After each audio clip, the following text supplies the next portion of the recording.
Shabbat Shalom, everyone. This Shabbos is a very special Shabbos. Shabbos before Purim, right into Purim. Saturday night is Purim. Make sure you come to hear Megillah on Saturday night with your families. And we're going to have a grand Purim party afterwards. Sunday morning, we have a Purim party, Purim breakfast, lox and bagels at 9 a.m. And then our Purim in Israel party at 4 p.m. But this Shabbos is also very important to come to shul because we read Parshat Zachor. Parshat Zachor is the parsha of remember and do not forget. The idea of never again and never forget begins in this week's Torah portion, and it's something that is so critical to us, especially this year. And it's a parsha which is biblically required for all men, women, and children to hear. Remember and never forget what our enemies, what Amalek has done to us. We read this parsha because of right before Purim and Haman, ancient Persia, and today modern Persia is attacking the Jewish people, trying to destroy its very existence. And there's a very interesting word that's used in Parshat Zachor, that the Bible uses the word Asher Karcha, the Amalek. They came and they encountered the Jewish people. The word encountered, it's a very strange word.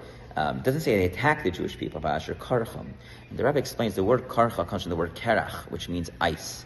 Ice means they cooled off the Jewish people because the Jewish people came out of Egypt and they were on top of the world. They were the stronghold of the world. They had the splitting of a sea, the giving of a Torah, the 10 plagues, and they were conquering territory after territory.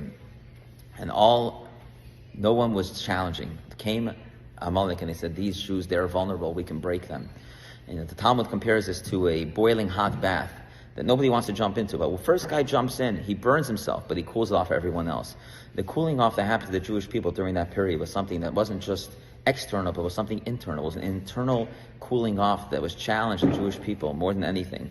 And this is something that we have to be so careful. Spiritually, a lot of times you'll get excited about Yiddishkeit and Judaism, and you'll have someone that cools off, saying, don't be so religious, don't be so observant, and that cools off. But also, right now, in a very real situation in which the Amaleks of the world are trying to cool off the Jewish people.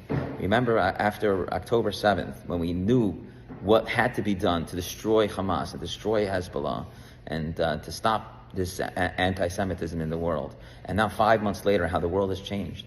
And unfortunately, even our own internal issues, when our own Jews question ourselves, as we saw in a terrible scene at the Oscars, using the opportunity to attack the Jewish people and the Jewish state, instead of talking about the opportunity about 134 hostages that are stuck behind the Gaza curtain.